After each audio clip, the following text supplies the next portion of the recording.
حضرت ایوب علیہ السلام کله تیر شوی دی، عمر یې څومره او یو تکلیف او بیماری پر راغلی د دا اول راله، او بیا په هغه تکلیف څونه موده او د هغه تکلیف د ختمېدو نه پسې څونه عمر او کم ځای دفن دی. نو اختلاف پکې شته، خو راجح قول دا دی چې دا د ابراهیم علیہ السلام نه پس 100 کاله پس پیدا شوی دی، او د ابراهیم علیہ السلام 15 نوسه و، دا هغه 15 پشته پس. ډیر عبادت گزارو او ډیر په پیغمبرانو کې مالدار سړی تیر شوی دی. مور د حضرت لوط علیہ السلام لور وه، د ابراهیم علیہ السلام درواره لور، د لوط علیہ السلام لور د مور وه، او دومره عبادت گزار په پیغمبرانو کې، ټول پیغمبران عبادت گزاری، خود ډیر زیات عبادت کړي، ډیر عبادت گزار تیر شوی دی، او ډیر زیات مالدار او ډیر زیات سخی سړی تیر شوی دی. مال یې دومره زیاتو چې علماء کرامو لیکلی دي څه ځمکې د غرونو وه په غر کې وه او څه د غر لمن کې وه. اوس چې کم وخت کې بیت المقدس دی او څه علاقه د فلسطین د اسرائیلو په قبضه کې ده، دغه علاقه کې دی پاتې کېده، ډېره زیاته آباد علاقه وه، اوس هم وایي ډېره آباد علاقه ده. هغه علاقه اوس د اسرائیلو په قبضه کې ده، کم ځای کې چې حضرت ایوب علیہ السلام تیر شوی دی. او کتابونه لیکي دا ټوله د شام ځمکه وه زرخیزه، وی د دمشق نه مشرقي جانب ته 115 کیلومیټر علاقه راځي،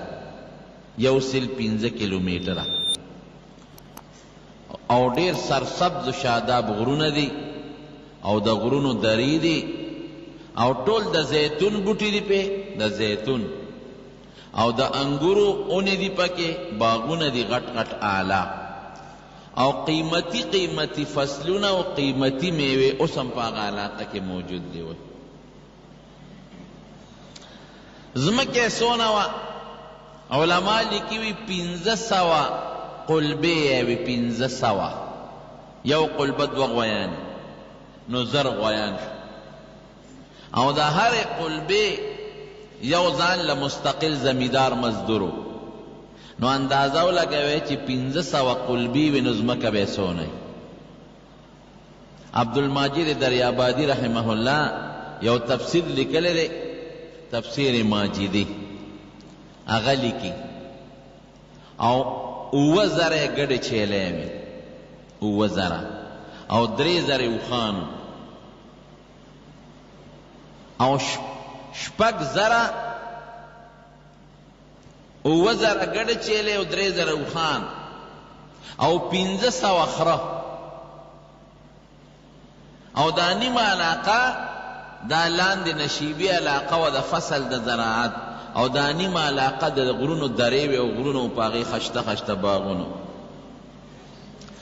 دې سره نوکرانو، هرې قلبې سره خپل نوکر، او د اوښانو د سرولو خپل نوکران، او د ګډو ساتلو چیلو ساتلو دپاره خپل شپونکیان، او د خرو د ساتلو دپاره خپل نوکران. ډېر زیات مالدار، دومره مالدارو. مهمان نوازی خو د ابراهیم علیہ السلام نوسیو، او ما درته مخکې د ابراهیم علیہ السلام متعلق ویلو چې هغه څونه مهمان نوازو، دې د هغه نوسیو نو مهمان نوازی پکې وه، بغیر د میلمنو نه به یې ډوډۍ نه خوړه. او چې کله به ورته وي پته ولګېده چې پلانکۍ علاقه کې غریبانان دي، نو د شپې به یې ډوډۍ واخېسته، هغې له به یې رسول. جامې به یې خلقو له ورکولې، څادرونه او جوړې، وی تر دې حده پورې که داسې موقع به وه چې نورې جامې نشته، نو خپله جوړه به یې زر وویسته، ځان نه به یې عام څادر تاو کو، او غریب له به یې هغه خپله جوړه ورکوله. یو شان د رب العالمین عبادت یې کو. دغه زمانه کې نبی علیہ السلام مبارک فرمائی حدیث شریف تے چې دا شیطانان ببر آسمانونو ته ختل. کله چې خدای پاک زمون پیغمبر علیہ السلام ته وحی د قرآن شریف په شکل کې نازل کړه، نو بیا دا شیطانان د اسمان د خطو نه منع شو. نو ابلیس او د هغه بچي به بره ختېدل او فرشتو چې به خپل منځ کې څه خبرې کولې هغه اورېدلې. نو بره په اسمان کې فرشتو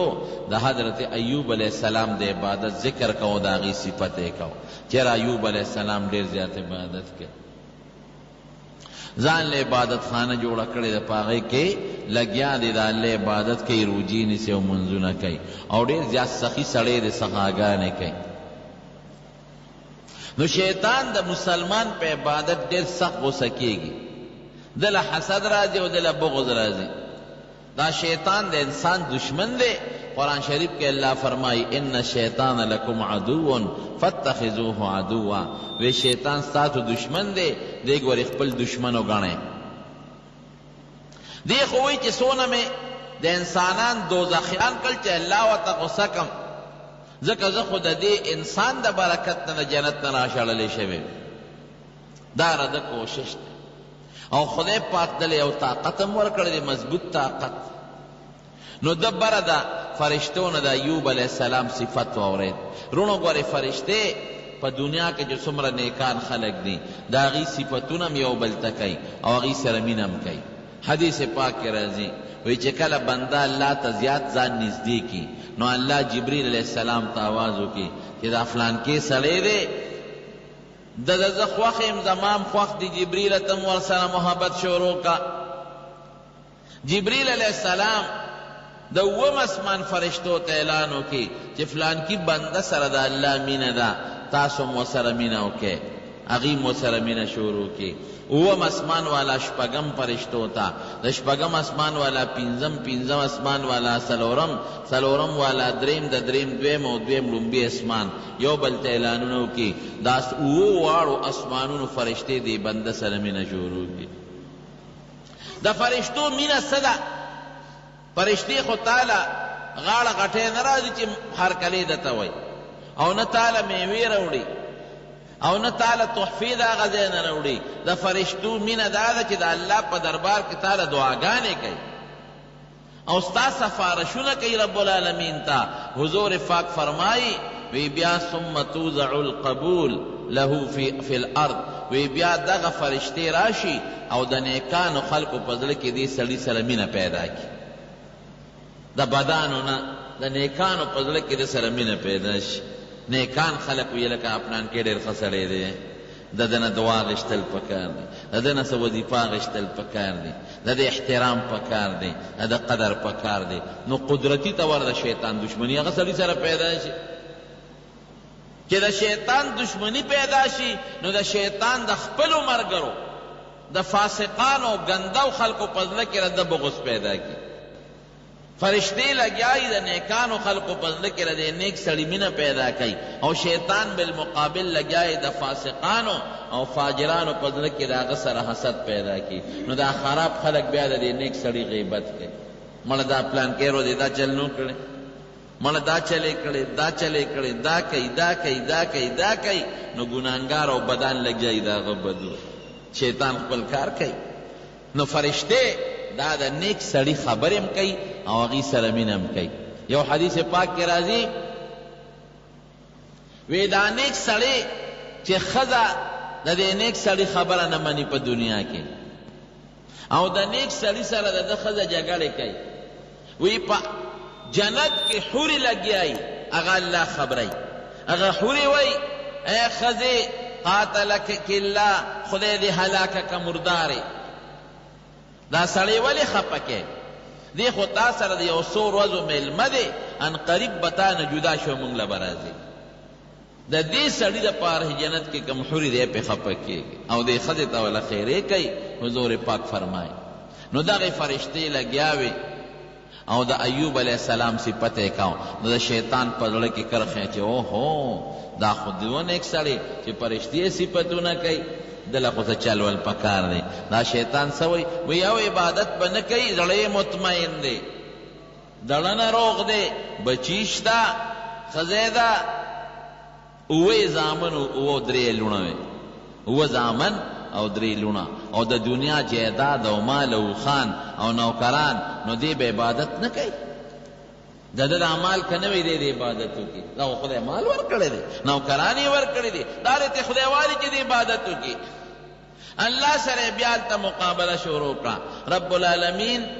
دی ابلیس ته وایي مقصد دی څه دی؟ وی الله ته د مال دولت اختیار مال راکړه چې دا وله زه هلاک کړم، ډېر استه عبادت وکړي. دی خو هر وخت کې ابلیس الله سره په ډغره دی. وی ځه د ده د مال او دولت اختیار مې تاله درکړه، ځه مال ته والا برباد یې کا، او د ده د ګډو چیلو د اوښانو او د ځمکو اختیارات مې ټول تاله درکړل چې څه سره کې وکړه، زه ګورم چې ته د عبادت زما نه اړې او کې نه اړې. ورونو دا شیطان زمونږ د انسانانو د نیکانو خصوصا او د مسلمان دشمن دی. دا نیکان به د ټول وجلې وې، خو الله د دې نیکانو حفاظت کوي د فرشتو په ذریعه. ویرسل علیکم حفظة، قرآن شریف کې الله فرمایي. د دې آیات دو معنی کوي علما. وی هغه فرشتې خدای پاک په تاسو مقرر کړي چې ستاسو د عمل حفاظت کوي، عمل د لیکي، کرام الکاتبین ته وی مراد. او بعض علما وی نه، وی هغه فرشتې ته مراد دي چې هغوی د انسان د مسلمان حفاظت کوي، د شیطان نه ساتي. شیطان خو لوی دشمن دی، دا نیکان خلق بربادی وسوسې ورته کوي، نو که د ده وس رسېدلی وي دا ټول به یې وجلی، دشمن خلق وجني. ودرېږه چې دا نیک سړی مړ کړم، ورېږه دا عالمان ټول مړه کړم، ورېږه دا طالب علمان ټول مړه کړم، ودرېږه دا صالحین ټول مړه کړم، چې دا د مخ ځمکې نه د الله عبادت ختم شي. هلته فرشتې الله مقرر کړي دي هغوی د انسان حفاظت کوي. ته قرآن نږدې شه چې برابر دی، شیطان نه پرېږدي، دی خپل وس کوي. اوس هم کوشش کوي بعض انسانانو باندې چغې مباسي او څاروي بربادوي، خو فرشتې لګیا دي څه ناڅه حفاظت هغوی کوي چې د حفاظت کېږي. الله وی ښځه د ایوب علیه السلام د مال او د هغه د دولت او د ځمکو نه ما فرشتې حفاظت پورته کړه، څه دی خوښۍ کوه. دی راغې په ګډه او په خوشحالۍ باندې او خپل بچي ټول راغونډ کړل، وی نن به یو کمال کوو. مال خدای پاک د ایوب علیه السلام د مال او د دولت او د اوښانو او د ګډو چیلو د خرو د هلاکت اختیار را کړی دی. څنګه چل به کوو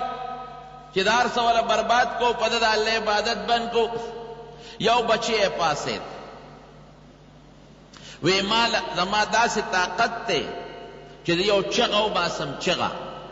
نو دا څومره خلک چې دي دا د ده دا نوکران په یو دم به یې دله مړه کړم، اور به پې وله بل کړم، ختم به یې کړم. وی ښځه لړ شه او رده چې څومره اوښان دي سره د اوښانو د هغه سروونکو ساروانان چې ورته وایي د هغې سره ټول ختم کړه، او بیا ماته ووایه. هغه لاړ، هغه اوښان خو یو ځای کې سرېدل، او الله خو د خپل حفاظت پورته کړی او دله اختیار ورکړه، طاقت یې ورکړه، یو مضبوطه چغه یې وواله. او یو روایت کې راځي چې اور یې پې بل کړه، چې څومره اوښانو 3000 اوښان او سره د ټولو د هغې چې ساروانانو سروونکي وه ټول مړه شو. نو ابلیس خو لکه د پیری په شان هر شکل بدلولی شي، د مشر ساروان په شکل یې کزان. حضرت ایوب علیه السلام لګیا یې د الله عبادت کوي، منځ کوي، ورله راغی او ځان او مخ سر ټکولی شروع کړو، چغې شروع کړې او فریاد او اوښکې به یوه. وی ته خو د الله عبادت کې او راشه وګوره ټول اوښان دې مړه شو، او د اوښانو چې څومره ساروانان دي سروونکي هغه هم ټول مړه شو، او جکلې ورته وکتل کلبې ترې راوتې دي او خېټې وینې ترې بیږي او دا دي دا دي دا دي. حضرت ایوب علیه السلام فوراً ووی انا لله و انا الیه راجعون. کله چې انسان ته تکلیف رسیږي دا به وایي. دا قرآن شریف کې رب العالمین فرمایي وَلَنَبْلُوَنَّكُمْ بِشَيْءٍ مِّنَ الْخَوْفِ وَالْجُوعِ وَنَقْصٍ مِّنَ الْأَمْوَالِ وَالثَّمَرَاتِ ونقص من الاموال والانفس والثمرات. کله په تاسو باندې ویزه مصیبت راولم، مال بدل کمو، ستا وجود کې به تکلیف راولم، بچی بدل وجنم. الله قرآن شریف کې فرمایي دا به یواز زما یو ازمایشي. وبشر الصابرین الذین اذا اصابتهم مصیبة، هغه خلق چې هغوی په دې مصیبت صبر وکړي، الله وی وی زیر ولا ورکا خوشخبری ورکا وبشر الصابرین الذین اذا اصابتهم مصیبة قالوا انا لله وانا الیہ راجعون انا لله وانا الیہ راجعون د مصیبت د ختمېدو فطری او نفسیاتی علاج دی په دې مصیبت سړی ولې غمجن شي دی وی دا خو زما مال ورانه بل واغشته ځکه دی غمجن شي داسې وایي که نه دا زوی خو زما او دا رانه بل واغشته دا مال خو زما او بل لانه واغشت دا روغ صحت خو زما بل لانه واغشت نو دی په دې دړمنې کې د مانه دا مال دی بل ولې واغشت دا بچی رانه ولې واغشت دا ژوند دی رانه ولې واغشته نو چې دی وی انا لله دا خو زمانې د هر څه د الله دي دا نفسیاتي علاج شو او دا مال خو زمانو دا بچی خو زمانو دا جامه خو زمانه وه دا ځمکه خو زمانه وه دا د چا وه الله نو چې زړه کې دا درد چې ما نه زما شی واغېسته د هغې نفسیاتي علاج شو زه خو چې د مور نه پیدا کېدم جامه م نه وه بربنډ ځان سره خو مې د مور د خېټې نه جیداد هم نه دی رستی او د مور د خېټې نه مې د موټر هم نه دی رستی او د مور د خېټې نه مې ځان سره د بچي هم نه دی رابار کړی او د مور د خېټې نه خو مې دا کارخانه هم نه رابار کړی زه خو دقه یک تنها د مور د ګېډې نه راوتی یم دا هر څه خو د الله دي الله واغېشتل دا چغې ولې وه او دا فریاد ولې وه دویم په دې مصیبت خلک ولې خفه کېږي یاره وی دا شی د ما نه لاړ بیا خو باړو میلو نه شي دا زوی لاړ ملاقات اوس کم ځای ورسره کېږي دا مال لاړ دا خو باړو میلو راته نه شي دا امرایي رانه لاړ دا خو باړو میلو نه شي نو چې کوم شي تا سړي او تا نه لاړ شي او ته وایې چې بیا راته نه میلاویږي نو فطري طور د انسان په زړه کې هغه غصه غم پیدا شي نو دې پسې دویم ټکي څه دی وانا الیه راجعون موږ ټول به الله ته واپس کېږو دې ملاقات به کېږي که دا زوی مې مړ شو ملاقات به کېږي که دا مال رانه لاړ او صدقه مې کو نو د قیامت پر ورځ به په ښکلي شکل کې ردې ما سره ملاقات کېږي که دا روغ صحت رانه لاړ او بیماري را باندې راله نو د قیامت پر ورځ به ما سره د دې د یو ښکلي شکل د ثواب په شکل کې ملاقات کېږي نو په دې مصیبت او په غم کې دا دوه سوچونه راشي چې ما نه شی لاړ دا به میلاویږي او که نه او دا خو زما الله و انا لله دا ستانه دي مونږ ټول د الله یو و انا الیه راجعون د قیامت په میدان کې به دا ټول سره میلاویږي نو دې سره فطري طور نفسیاتي طور د انسان په زړه کې اطمینان پیدا شي بیا الله سوی صبر کوونکو ته الله اجر ورکوي اولئک علیهم صلوات من ربهم ورحمه اولئک هم المهتدون یو لوی عالم لیکي بخاری شریف کې شته وی سړی چې چاله یو بار ورکوي نو که ستاسو خیالي نو یو خوا د اوښ نه یا د خر او د اس نه یو خوا ته انډي وي او بل خوا انډي وي چې د یو خوا بل خو هغې ته انډي وایي که او چې په هغه منځ کې یو شی پروتي یو خوا هغې ته سرباري وایي عربی کې ورته علاوه وایي وی نعم العدلان و نعم العلاوه وی الله درې بدله ورکړل دوه انډي او یو سربارې اولئک څنګه دی علیهم صلوات من ربک ورحمه دا الله مهربانه او عظیم رحم دو شو اولئک هم المهتدون جنت ته بمځي دې سربارې شو او د ایوب علیه السلام متعلق هم الله وایي نعم العبد ډېر ښه بنده انا وجدناه صابرا دې مونږ صابر موندلی د یو پیغمبر متعلق قرآن شریف کې دا نشته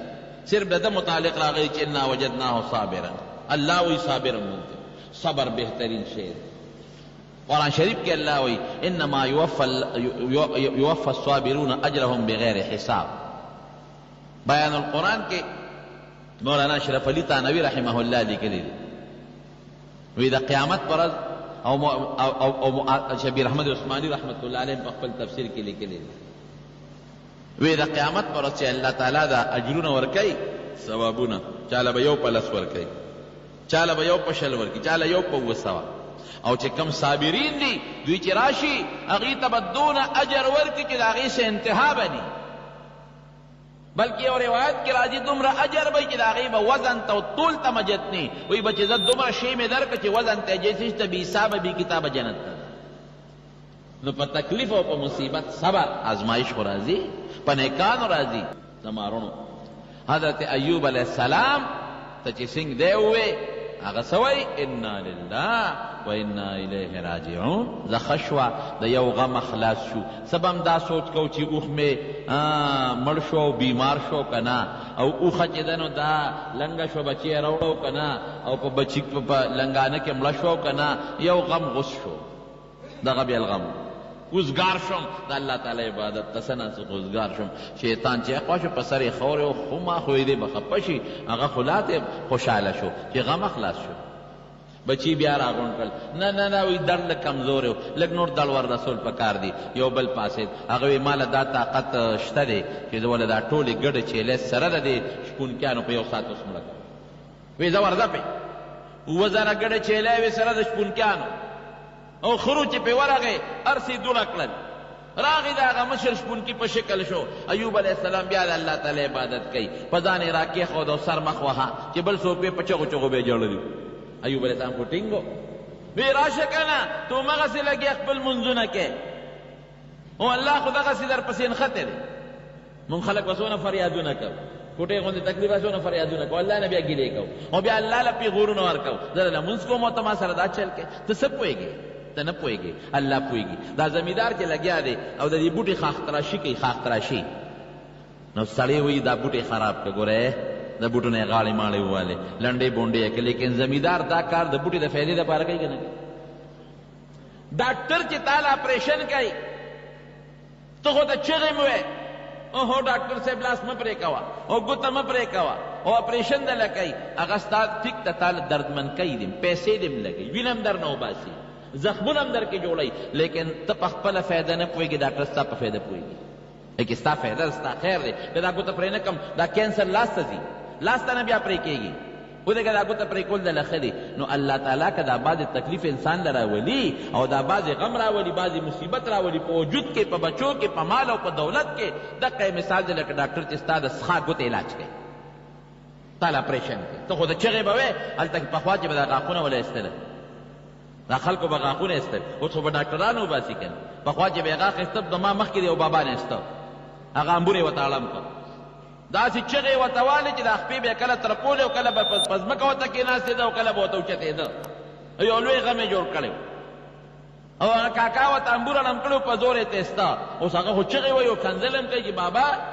او زما نه خو دې غاښ وویسته، لیکن هلته کې بابا وایي چې وروره دا غاښ دې ټوله شپه چغې وایي، پیل لږ دړ به تېر شي، غم نه به خلاص شي. دقه مثال دی زمارون. نو حضرت ایوب علیہ السلام له ارث برباد بیا راغی، په ځان یې مخ سر راکېښودل چې راشه هلته څه چل در نه کوي. وی بیا وایي انا لله،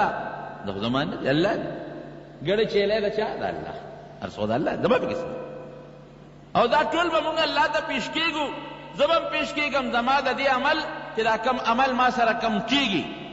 او دا کم تکلیف ملاویږي، د دې ثواب به هم پیش کېږي، هېڅ پروا نشته. د دې ګډو چیلو نه به د دې ثواب د قیامت پر ورځ الله ماله ډېر بهترین راکړي، او دا خو زما نو د الله چې په دې کارونه شو. بیا بچي راغونډ کړل، وایي وره دغه شته که نه، ځمکې شته، جایدادونه شته، او دا ځمکې به ور سبا نوره مدنه مو کړي. یو کس پاسېد وایي چې زما یو طاقت شته، یو شیطان وایي ما له زول او سیلی راوستی شم، دا ټول فصل به موله وسوځومه، او دا ټولې ځمکې به ور داسې کم چې ګډ ګنډېر به یې کم وایي. وایي زه ورده پې راغی فصل باندې، اوس الله خو خپل حفاظت چې پورته کړي، بیا خو دا ګوره جناب دا مونږ چې محفوظ یو، دا د چا په حفاظت محفوظ یو؟ د الله. دا سوال کوه چې خدای ته ما د خپل حفاظت په قلا کې وساتې، دا سوال هر وخت کوه، او الله زما نه د خپل حفاظت امان مه پورته کوه، چې الله لره د خپل حفاظت امان پورته کوه، نو ته خو په مصیبتونو کې ګیرې،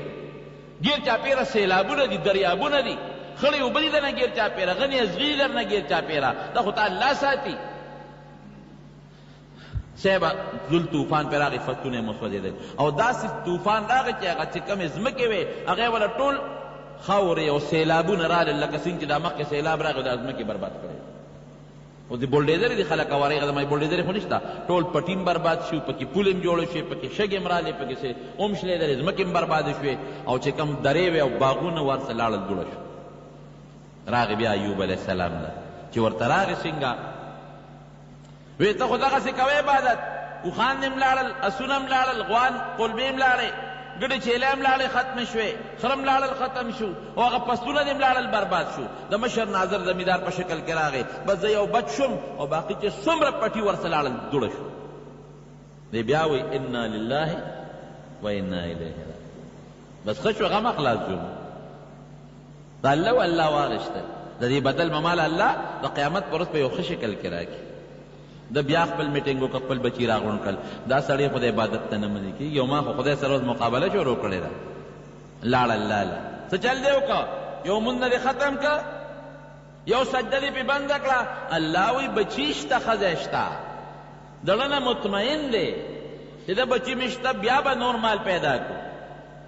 زه وایي دغه اختیار مې هم دله در چې راغی بیا خپل بچي راغونډ کړل وایي څه چل به کوو فرشتې دي که نه بچي ورته وایي د هغې ما الله نه اجازت اخیستې دي ورځی پې وایي بدیا چې اجازت دی خو دا کوټې به ولوړه ورته به پرې راوغورځو لګیا دی ایوب علیه السلام بچیم دی او ښځی هم دا و څه نوکران هم ورسره دي په کوټو کې شیطانان دا زلزله غوندې پرې راوسته دا اونې دا دغې ستنې منې وړپولو چتونه یې پرې راوغورځول ټول بچي مړه شو اووه زامن او درې لوڼه مړه شو دې پکې خپل هم زخمي شو بیبي هم زخمي شوه دې هم زخمي شو بیبي هم زخمي شوه راغی بیا الله ته مخامخ ودرېد شیطان والا بیا راغی شیطان ورته وایي څنګه دقسې ښې ښځه او خاوند تنها پاتې شوی که نه شوی بچي لاړل مال لاړ هر څه دوړه شو نو حافظ ابن کثیر د ده یو قول لیکلی دی درته ویم بچي او مال او ښځه او هر څه دوړه شو دې څه وایي پکار چې فریاد یې کړی مخ یې والی وي لږې یو کوټې شکوه کړی وی بعضې خلک کوي داسې لیکن پیغمبر سره دا مناسب نه دي څه وایي احمدک رب الارباب اے دا مالکانو مالکه زه ستا ثنا کوم ستا صفت کوم احمدک رب الارباب اے دا مالکانو مالکه اے دا بادشاهانو بادشاہ ستا صفت کوم کم ذات ته الذي احسنت الیا تا را سره ښېګړه کړې وه دا ډېر خلک دي چې هغې بچي نو تا ماله را کړي ډېر خلک و چې د هغې ځمکې نه وې دا خو تا را کړې وه ډېر خلک و چې اوښانې نو دا خو تا را کړي ډېر خلک و چې قلبې یې نه وې مال یې نو دا خو تا را کړي احسنت الی ما سره دې ښېګړه کړې وه اعطیتني المال والولد ماله دې مال هم را کړی او بچي دې هم را کړي تا را کړي مال او بچی تا را کړو او تا را سره ښېګړه کړې وه فلم یبق من قلبي شعبة الا قد دخله الله وی مال او بچی دې را کړل وی د هغې محبت مې زما زړه ته ننوتی و ما چې به تا ته مونځ کو نو په زړه کې مې د مال مینه م وه ته مې یادولې په زړه کې مې د بچو مینه م وه تا ته مې سجده کوله زاري مې کوله خو په زړه کې مې د بچو مینه م وه فلم يبق من قلبي شعبة الا قد دخله زما په زړه کې یو ځای داسې نو چې د مال او د بچو مینه پکې نه دا پکې دننه شوې وه فاخذت ذلك كله مني نو الله دا ټول مال بچي دې رانه واغېستل وفرغت قلبي زړه دې رانه وزګار کړ الله اکبر زړه دې رانه وزګار کړ هغه د مال او د بچو مینه چې مې زړه کې پرته وه الله هغه دې واغېستل ادې واغېستل اخذت ذلك كله مني ټول زمانه واغېستل وفرغت قلبي زړه دې راله وزګار اوس به یې لس ساعت داسې شوق سره عبادت کوم پروردګار اوس تماشا کوه مخکې خو به مې ستا عبادت هم کوم بچو طرف مې یو توجه به وه د مال توجه به وه دنیا کې چې سړي وي نو د دې توجه وي که نه وي مال چې څومره زیات وي غمونه یې زیات دا توجه وه اوس هغه توجه کټ کنیکشن صرف چا سره دی الله سره دی اوس به بچی نه یادوم بچی مې خوږ دی راشه علاج وله وکړه بچی ناجوړه دی راشه علاج وله وکړه مزدور ناجوړه دی ډاکټر له بوځه اوږې دی ډوډۍ ورکړه نه هغه قصې لاړې ختمې شوې د زړه نه هغه مینې محبتونه ووتل اوس صرف او صرف الله ستا مینه مې په زړه کې پاتې ده فرغت قلبي زړه دې راله وزګار کړه ربه زړه دې راله وزګار کړه خوشحاله دې کړم فلیس یحول بیني وبینک شیء اوس وي زما ستا په منځ کې پرده نشته زما ستا منځ کې بل حایل رکاوټ نشته مال بچي رکاوټ نشته اوس هر څه ختم دا حافظ ابن کثیر په سورت انبیاء کې په خپل تفسیر کې لیکلی حواله مې درکړه ښځه دې پاتې شو چې پاتې شو ټیټ عبادت شروع شو مخکې په نسبت بهترین عبادت د نبی کریم صلی الله علیه وسلم یو ماشوم نوسې یو ماشوم بچی نوسې د بیبي زینب مړ کېده وفات کېده بیبي زینب سړی راولېږه نبي علیه السلام ته چې بابا ته مې ووایه چې راشي ځکه چې اولاد له پلار راشي نو غم له غوندې دغه شي کم شي نبی هم خو پوهیو چې دا حضور پاک ډېر لوی رحم که زه ورغلم خو مال هم جړه راځي دا لور به مې نور هم پریشانه شي وی دې لور ته مې ووایه چې ان لله ما اخذ وله ما اعطى چې څه درکړي دام د الله دی او چې د نه واغېستل دام د الله دی او فلتصبر صبر دی وکړي ولتحتسب او په دې مصیبت کې د الله رضا طلب کوه ګوره څه درکړل او څه واغېستل د چا دی د الله دا تصور او سوچ دی چې د بنده قایم شي چې د مور نه پیدا کېدم سو ما سره ارسه الله راکړه والله واغېستل ته او که ته وایې دا بچې دا به څنګه کېږي دا پلار نو قیامت پر ورځ ملاقات کېږي که خو آزمایش ډېر سخت دی ټینګېدل ورته ګران غواړې به یې نه ګورې دا به نه وایې چې یو سړي وي الله ماله صبر راکړې نبي علیه السلام وی سألت البلا وی مصیبت دی ځکه صبر خو هلې چې مصیبت وي داسې شوه لکه چې مصیبت در باندې راشي نو صبر نه چې مصیبت راشي نو هغه وخت بیا صبر دعا کوه او چې مصیبت نه صبر دعا به نه کوې نه منې شیطان بیا الله الله یا الله سړی مطمئن دی ټیک ده چې بچي یم لاړل او نوکران یم لاړل په خپلو لاسونو دفن کړل ښخ یم کړل لیکن جناب الله سړی بیا په خپل ځان مقابله دی که نه که د صحت یې خراب شو دې رسته عبادت وکړي زه وایي سن اختیار مې هغې کې هم در بعضې مفسرین لیکي چې دی راغی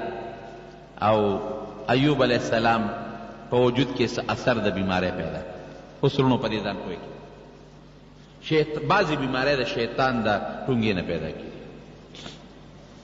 بعضې بیماری دا شیطان یو نجس پلید شی دی دی بعضې وخت کې راشي دی لاړې توکي په خوراک کې چې تا هغه ډوډۍ خورې هغې نه مرض پیدا کېږي په څه به ځان بچ کې الله په نوم تېره جمعه مې درته ویلي بسم الله ووایه که دې منځ کې درته یاد شوی بسم الله اوله واخره د الله نوم والا د ده نه به دې الله وساتي بعضې وخت کې د انسان له ټونګه ورکړي بعضې وخت کې د انسان د زخم له لاړې وتوکي متیازې ورباندې وکړي اوس ته نه ګورې چې کله د انسان زخمي شي نو فورا ډاکټران ورته یو قسم ستن وایي ټیسټ یې څه شی دی چې د زخم نه څه کینسر جوړ نه شي جراثیم پکې پیدا نه شي بار نه را نه شي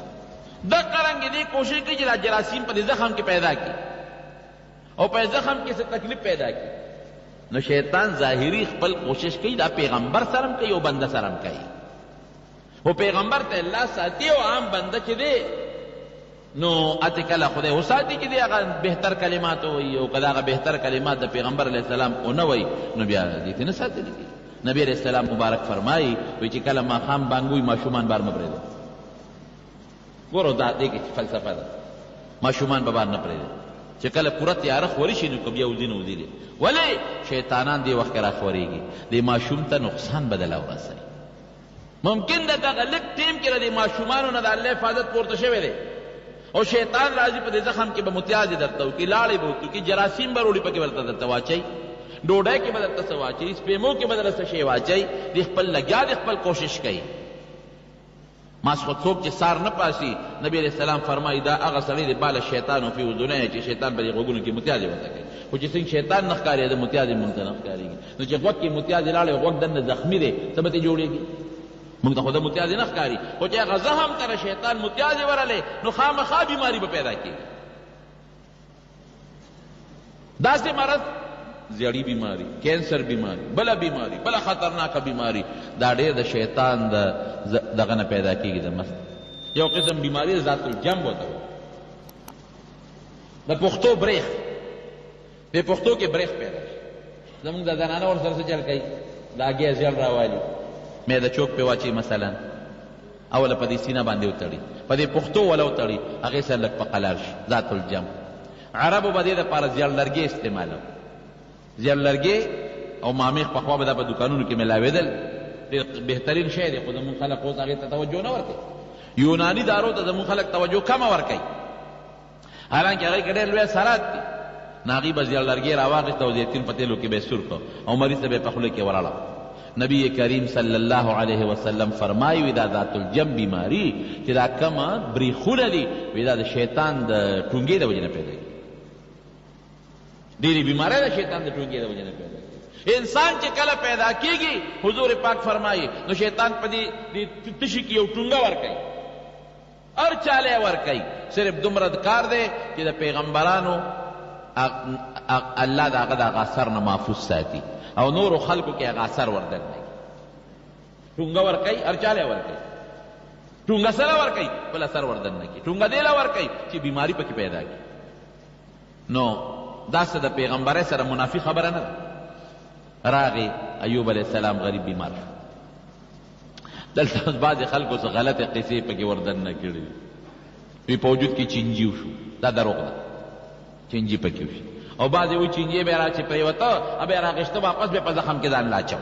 دا دروغ دی ټول نو د پیغمبر په وجود کې چینجي نه کېږي او بیا چینجي به رالې واپس په وجود کې باچې او څوک وایي چې وینه کې بیا دی نه دا غلطه خبره بیمار شو بس تکلیف شو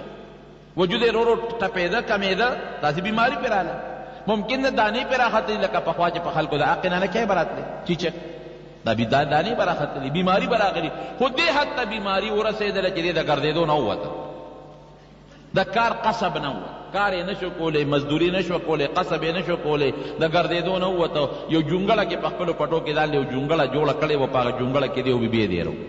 د بیبي نوم یې رحمت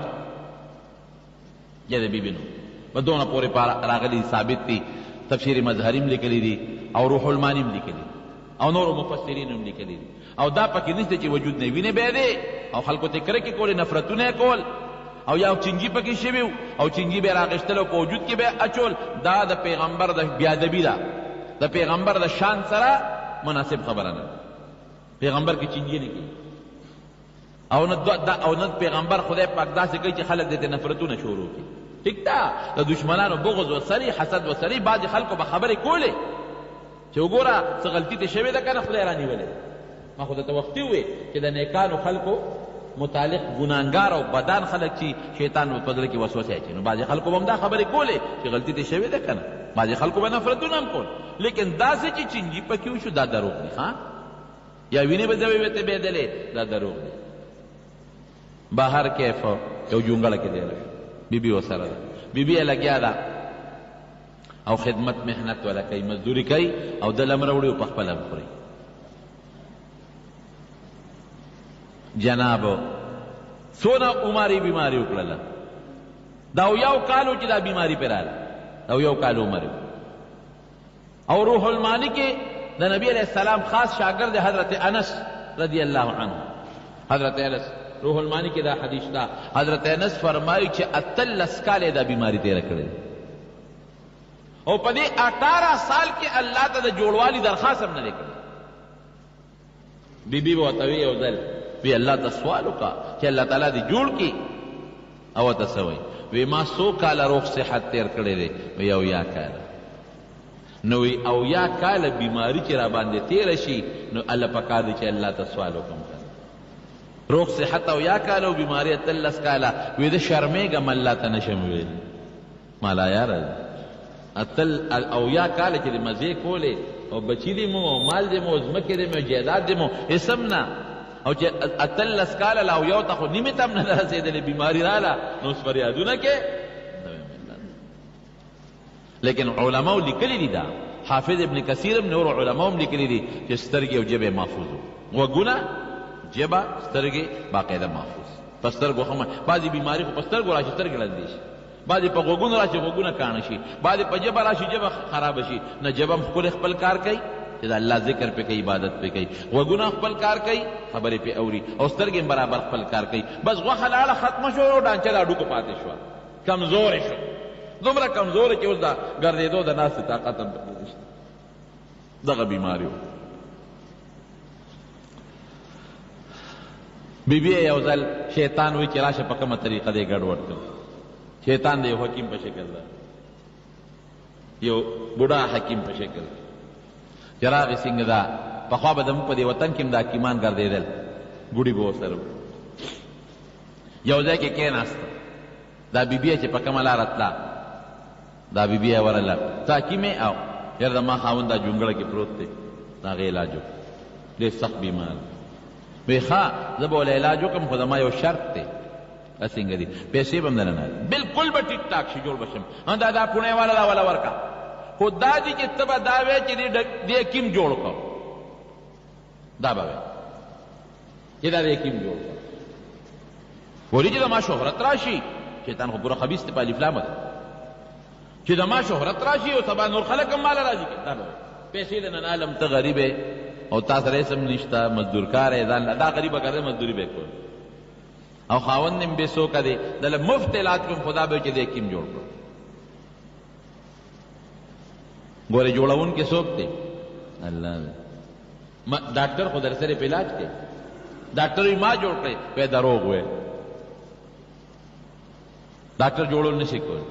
دا چې کوم دارو ته خوري دا دارو چا پیدا کړ دا ډاکټر چې کوم دارو درکوي د دې بوټو نه درکوي که نه دا چا پیدا کړل الله او په دې بوټو کې دا اثرات چا پیدا کړي دا خوږ بوټی دا تریخ بوټی دا تریو بوټی دا بوټی چې دی نو دا ملیریا لرکوي دا تبه لرکوي دا خوله وباسي دا پکې چا اثرات چا پیدا کړي دي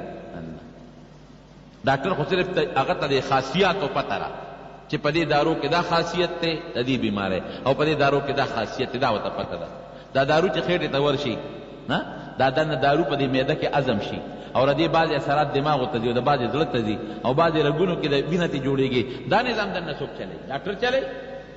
ډاکټر ورسره دننه کوزېږي اوزېږه دا ډاکټر ورسره کوز شوی دی معده کې ورسره ګرځي او هلته کارخانه کې ته وینه جوړوي ډاکټر خو صرف خاصیت پیژني چې د دې بوټي دا خاصیت د دې بیماری دا علاج دننه چې دارو ور واچوي دا وینه ته څوک جوړوي دې دارو ادینه دا صفرا او دا سودا او دا مختلف سیزونه څوک جوړای دا بیماری په څوک لړکای نه په الله کوي کوم اوبو کې چې ډاکټر دارو جوړي دا بچا پیدا کړی دي الله پیدا کړی زمیدار کاکا وای وی غنم ما زرغون کړی آی خامخلا دروغ وای تاسو صرف تخم نستلې دي پس مکه کې دا زرغونتیا طاقت چا پیدا کړی دي الله او د دې بوټي نه را خشتخ کولی وږي چا پیدا کړل الله کله زمیدار وسوي نو بیا به په یو ټانټه کې لس وږي پیدا کول او شل به پیدا کول دا څه وکنه دا خدای الله کار دا ابو هوا چا پیدا کړی دی الله زمکه کې طاقت چا پیدا کړ الله او زمیدار بابا په دې لاس کې او په دې سترګو کې او په دې دماغ کې دا طاقتونه چا پیدا کړی دي الله پیدا ته صرف ظاهری او سبب باقی نظام څوک چلای الله چلای نو هغه خبیث ورته وایي شیطان وی ته به دا وایې چې د جوړ کړم هغه غریب هم دا ذهن کې واچولا هغه خو مطلب دا چې دا مشرکه کما لیکن هغه ته خو زړه کې هغه دا واچوله چې د حکیم په ما ځان مشوره چې راغی خاوند ته کېناست ایوب علیه السلام ته داسې یو حکیم دی لار کې او ما ته خود مفت داروي دا پوڼې راله راکړي دا وله ورکه جوړ بشي خو دا چل دی چې دا ټکې به وی چې دا دغه جوړ کړو حکیم جوړ کړو چې شهرت ته هغه راشي ښځې دا څوک حرامي دی دا څوک شیطان دی رزیل دی ښه او دا خو تا داسې خبره دې وکړله زما په مخ کې قسم دې که زه جوړ شم سل چامکینه به دې وام سل غزاره به دې پرېږدم دې دا خو لا زه جم دی ما ویرېده په دا ښځې له یې زورنه ورکړه چې بیا دې کیم له ورنشي هسې نه چې زه مړ شم دا ښځه راله په بل طرف بونه دي ښځه راله ګمراه نه کړي قسم یې ورته وکړه یاره سړیه تا دې خدای جوړ کړي سل نه زر غزاره مې وواله تا دې خدای جوړ کړي ګورې دې کې دا سبق هم دی چې ښځه د خاوند خدمت کول څونه په اخلاص خدمت یې ورته د خاوند غصه برداشت کول دا نه چې دی جوړ دی او ټن دی او ماله راوړي نو زه به د دې خدمت کوم او چې دی پرېوته نو بس خیر و خلاص چې جوړ و دله هر څه راوړل نو دا مې خاوند دی او دا مې سر تاج دی تاج ښځې وایي که نه او چې خاوند پرېوځي لږ غوندې بیا وایي مړه لرې کوي خدای دې پرې رحم وکړي دوا ورته وکړه چې ښځه خدای دې دا خاوند ورته ووایه چې خدای خاتمه ښه کړي خدای پې رحم وکړي چې خاتمه یې ښه شي خاتمه ښه یا خرابه خو مطلب دا چې زه ترې خلاصه شم ټوله شپه راته ټوخېږي او کوټه په مخه اخیستې ده او غریب او چې پرېوځي نو څونه ده ښځې ورته بیا خبرې څونه کوي ما راته وایي که نه چې یخې اوبه مسکه که نه ټوله شپه ټوخېږم همدقسې ښې ښه چې دا تا پختی دې راوځي خدای دې مردار کړي بدې له دې مور ته وایي دا ښځې دا ګناهګاره ښځه ده د خدای نه لرې سرکشه ښځه ده چې خاوند ته بد رد وایي چې دې ټیک ورته دې راوړل خو خوشحاله وې نکري دې به دې په لاسونو پورې کولو په پردو ودونو کې به ګډېدې واده به د بلو ګډا به پکې تا کوله او چې دا غریب پرېوته نو اوس بد رد ورته وایي دا خطرناکه ښځه دا خدای دشمنه ښځه ده دا پکې مونږ له سبق دی د پیغمبرانو واقعاتو کې د عبرت دی او دا مونږ له سبق دی چې وګوره ناجوړه شوي سل چوکې نه زر مې ووه تا دې خدای پاک جوړ کړي چې دا بالکل انتها ته ورسېد او ډېر زیات کمزوری شو که نه او نور دا سجدې نه وځي اوس په ناستم الله ته مونږ نشي کولی نو بس الله ته لاسونه پورته کړل وأيوب إذ نادى ربه أني مسني الضر وأنت أرحم الراحمين بیام دا نه وي چې الله ما جوړ کا ما ته تکلیف رسېدلی دی او الله ته ډېر زیات رحم کوونکی دا نه چې ما جوړ کا تکلیف رسېدلی دا هم نه وي چې تا تکلیف را رسولی دی بل ځای کې څه وایي بل ځای کې وایي چې أني مسني الشیطان بنصب وعذاب انی مسنی شیطانو شیطان ما ته تکلیف را رسولی دی شیطان دا عذاب را رسول تکلیف را رسولی دی ګوره خالق د خیر او د شر د دواړو الله دی لیکن د شر نسبت به الله ته نه کې بې ادبي ده که دا دی چې الله تا د عذاب را رسولی دی او الله تا دا بیماری را رسولی ده نو بده نه ده الله خالق ته الله را رسوي بې ادبي ده شیطان ته نسبت کوي حالانکه ما من مصیبت فمن الله مصیبت تکلیف الله را وي انت ارحم الراحمین خدایا ډېر لوی رحم کوونکی ذات خو ته پروردګار بس چې دی اوی الله تا الله فوراً جبریل علیہ السلام فرشتہ والا راولېږل پاک وډګی کې ناست ارکض برجلک هذا بارد مغتسل و شراب ته پونده دی ووهه پونده یې والا راواغېسته ځمکې له یې وواله الله یې چینه پیدا کړه چینه پیدا کړه پیشاب پکې ولامبه ویلامبل او ویسکل هذا مغتسل بارد یخی بالا او د سکو بدی پکې ولامبل او په ځان یې واچولې خدای پاک دې د شلو کالو ځوان جوړ کړ ټولې شی الله که نه بیماري لاړه ختم بعض انساني بیماري ختم شي خو د هغه دانو اثرات په دې مخ کې پاتې شي په لاسونو کې پاتې شي هغه زخمونو اثرات پاتې کېږي الله د زخمونو اثرات هم ختم کړ ټیک ټاک او خشته سور سپین مزیدار خوبصورته چې څنګه شلو دویشتو کالو اقصې الله کړ ګوره هر تکلیف ان مع العسر یسرا ان مع العسر یسرا تکلیف پسې راتی خشته ښکلې شکل مزیدار خوبصورته سور سپین او نوجوان ښځی راله چې څنګه راله کوټې ته یې وکتل اوس په کټ کې دی ناست دی ای سړیه هدلته کې زما یو ناجوړه رنځور خاوند و هسې شو او خو ده چېته درندګانو جوړولی دي چېته حیوانات جوړ تختولی دي دلته یو د دې ځای کې ستا دې ځای کې پروت یو بوډا او یو بیمار یو رنځور ناجوړه څه شو ایوب علیه السلام دې ته پېژنې خپل خاوند دې پېژنې او ولې دې نه پېژنم ما ورسره بله عمر تېر کړی دی خبرې ورسره داسې شروع کړه چې ښځې وپېژنده ویې زه یم ښه الله ځوان کړ او ښځه مولا خدای ځوانه کړه آتیناه اهله ومثلهم معهم رحمة من عندنا وذکر للعابدین خدای پاک وله 25 زامن ورکړل څو زامن 25 زامن خدای پاک ورکړل مال خدای سونه ورکو بخاری شریف کې حدیث دی رسول الله مبارک فرمایي د سرو زرو د ملخانو باران شو پې د سرو زرو ملخانو باران شو پې د ور منډه کړې او هغه راغونډۍ په خپل څادر کې الله ورته وایي ای ایوبه دې نه مې غني کړی نه پیغمبري مې نه در کړې داسې کې لا یا الله وی لا غنا عن برکتک دا ستا برکت دې نه زه مستغنی نه مجت مې دی ور مال ستا برکت ستاره برکت نه ځان نه مایوس کوم بچی خدای ورکړل مال بیا خدای ورکړ جیدات بیا الله ورکړ د هغې نه زیات اوښان د هغې نه زیاتې ګډې چیلې د هغې نه زیات باغونه یو تکلیف مصیبت پې راغی څونه عمر یې تېر کړ بیا د بیمارۍ نه پس څوک وایي 100 کاله څوک وایي ټول عمر یې 100 کاله او راجح قول دا دی چې د بیمارۍ نه پسې اووه کاله عمر تېر کړ جوړېدو نه پس جوړېدو نه پس اووه کاله عمر یې تېر کړ ښه په خوشحالۍ نو مخکې اویا کاله د خوشحالۍ ژوند 18 کاله د بیمارۍ ژوند او ورپسې اووه کاله بیا د خوشحالۍ ژوند دې کې لوی عبرت دی د مسلمان لپاره که په چا بیماري راشي او تکلیف پکې راشي یو به دې فریادونه نه کوي دعا دې کوي الله ته هغه مخکې دې نه دا نه معلومېږي چې دعا مه کوه خو یو متوکل انسان و اخره کې دعا کړې ده مونږ له دا دلیل شو مونږ هغه ځای نه شو ټینګېدی دعا کوه بل ښځه به د خاوند خدمت کوي غورځی به یې نه په خدمت یې ونه بل دا به نه وی چې ډاکټر جوړ کړم ډاکټر راله علاج وکړه جوړونکي څوک دی الله چې کله جوړ شو الله ورته وایي سل چوکې به څنګه چل کې دی ښځې سره دې خدمت وکړه او ته دا چې سړي بیماري غوسه هم ورځي کړي بیمار او بیا داسې خبره یې واورېده چې په هغې خامخا غوسه ورغله دا د الله جمدې مو داسې خبرې کوي او که زه مړ شوم چې څه به کوي اوس به ورسره څه چل کې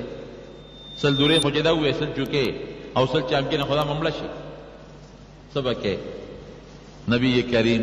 صلی الله علیه وسلم فرمای الله ورته یو حیله وښوله یو جارو راواله چې سل ډکي پکې وي یو جارو راواله جارو چې څو ډکي پکې سل غزار والا ورته بس سل چوکې والې شو که دا ورته الله چله خو یو شمراخ جارو یې راواخېسته پکې سل ډکي وو او یو شلقې والا ورته په هغې څوک دومره نه خوږېږي هغې ښځې خدمت وکړه د خاوند خدمت به کوې د خاوند په دې الله اجر او برکت ورکوي په تکلیف به صبر کوې دا مصیبت تکلیف دا ته معلومه شوه چې دا بیماري او تکلیف هر وخت د خدای قهر او غضب نه ګني په پیغمبرانو باندې راتله فاسق فاجر له د خدای قهر او نیک سړي دپاره د خدای پاک رحم درجې ولا بلندی الله تعالی ولا برکتونه زیاتوي او چې کم کسان په تکلیف کې مبتلي دا د هغې دپاره ډېر لوی سبق دی او ډېر لوی عبرت دی